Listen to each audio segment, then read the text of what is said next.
نهر البارد، دمار، حطام، فراغ. سكانه كانوا لاجئين فلسطينيين وعددهم 30,000 نسمة. هجروا مرة أخرى وتركوا المخيم في مايو أيار 2007 بعد اندلاع الحرب بين الجيش اللبناني ومجموعة إسلامية أصولية مسلحة تدعى فتح الإسلام.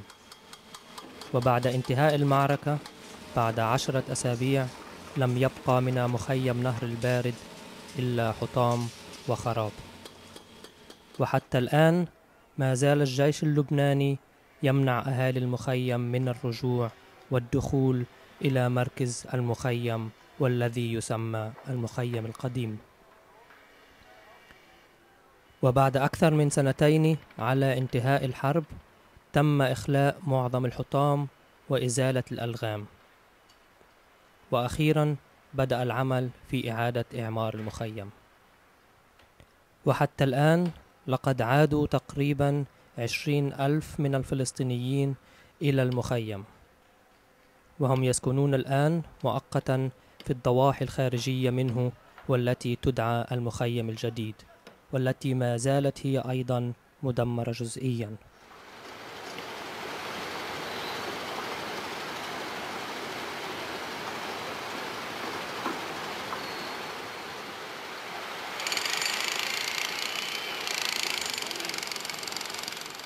ولقد دبت الحياة ثانية في شوارع نهر البارد، ولكنه ما زالت هناك عقبات وحواجز كثيرة تعرقل رجوع الحياة الطبيعية إليه.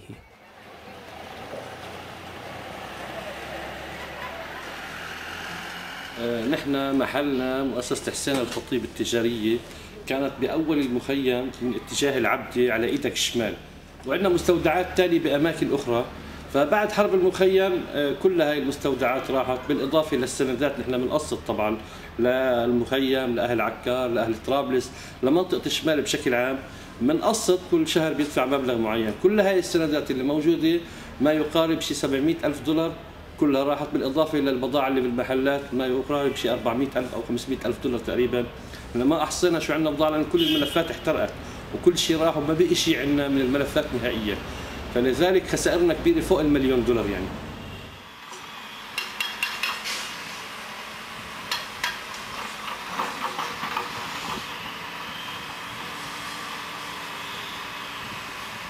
لما احترق البراد ضل باقي حديد، بعناه الخردة. احترق المكيف كمان نفس الشيء، بقي حديد، بعناه خردة.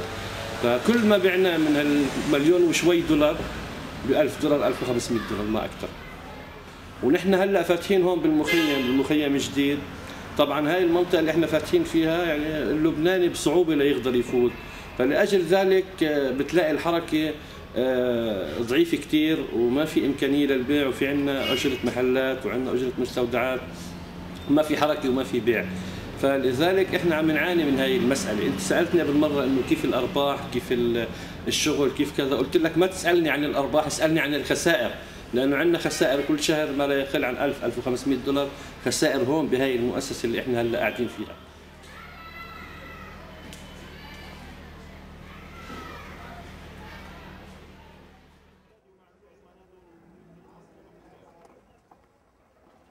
There's been a measure of reconstruction, a measure of business reactivation in the area around the old camp of Nahr al-Barid, the area that's still possible to live in, and that where there's been some reconstruction work going on. But essentially it hasn't changed very much since the early months after the end of the fighting. And so the economy has not regenerated, and the employment situation has not significantly improved, although we don't have detailed statistics on what it is. In comparison to before the conflict, you know, it's like 2 or 3 times as many people out of work as before.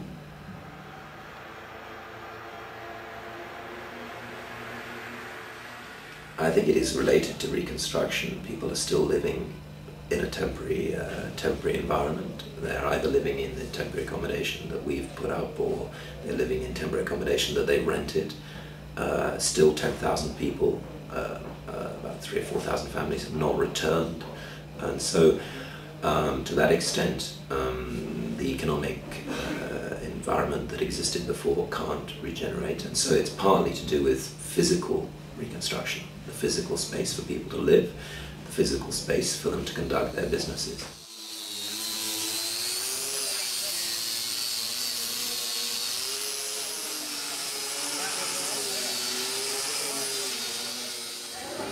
أكيد كثير يعني فرق كثير الشغل، يعني مثلا قبل الحرب كان احنا شغلنا الأغلبية لبرية المخيم، أغلبية الشغل لبرا لأهل عكار والجوار اللبناني يعني،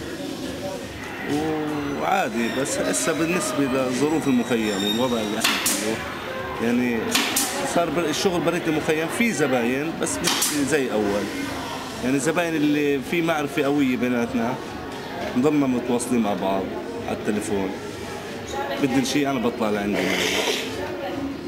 بس كيف يعني بالأول كان الوضع أحسن من كده، كان الجوار اللبناني يضل يفوت ويطلع يعني، وبشوفوا إنه في محل نجارة بوصلوا شغل.